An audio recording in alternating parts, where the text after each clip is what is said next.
My name's Ben and I'm on my placement year studying economics and maths. Yeah, so I think when you go into second year there's a lot more expected of you from your lecturers and your examiners and that sort of thing. So they expect you to have all the basics down from first year and just be building on that now. So they're going to not be as lenient with any mistakes from first year that you should know.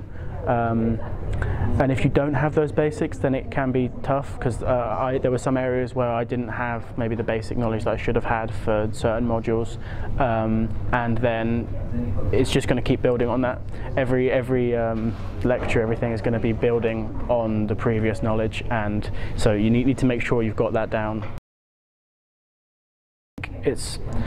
They not only expect you to work to a higher standard, but the work was more difficult. So I think a lot of my first year was building on A-levels, but then it's introducing entirely new material in second year that you've maybe never seen before, and you've got to just try and use all these techniques that you've learned to try and decipher what's going on. And it can be challenging, and it was definitely challenging for me. So each of your modules is expecting you to do a lot more than first year in my eyes anyway, and you've got to be doing these things to the best of your ability, otherwise you're not going to get the results you want in the end. So yeah, the workload definitely increased.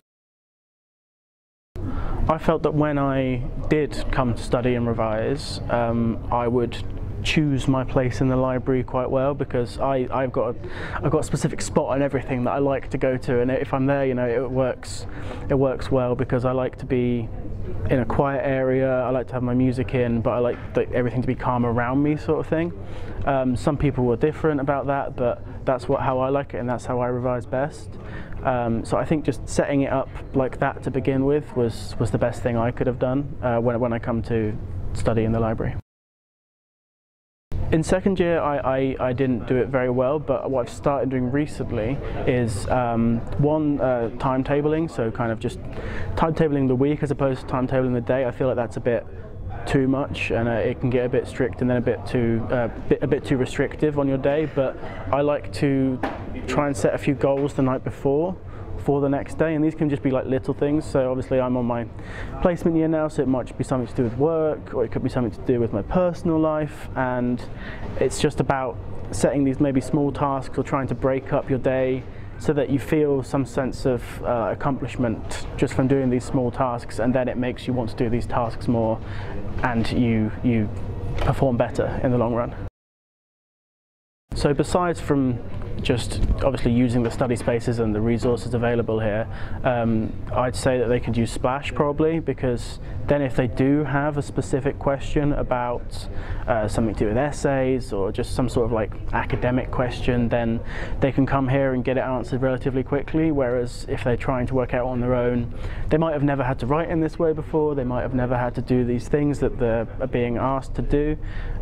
So it's important just to, you know, get that sorted out. As I said, get the basics sorted out, and that is part of the basics, and then work from there. I would just say plan from the start and just try and get it all sorted out at the beginning, get the basics down at the beginning, and get your sort of mindset right at the beginning, and then everything else will follow on from there. If you've started off the year right and you're doing all the things that you should be and you feel like you're on track, then you'll be on track.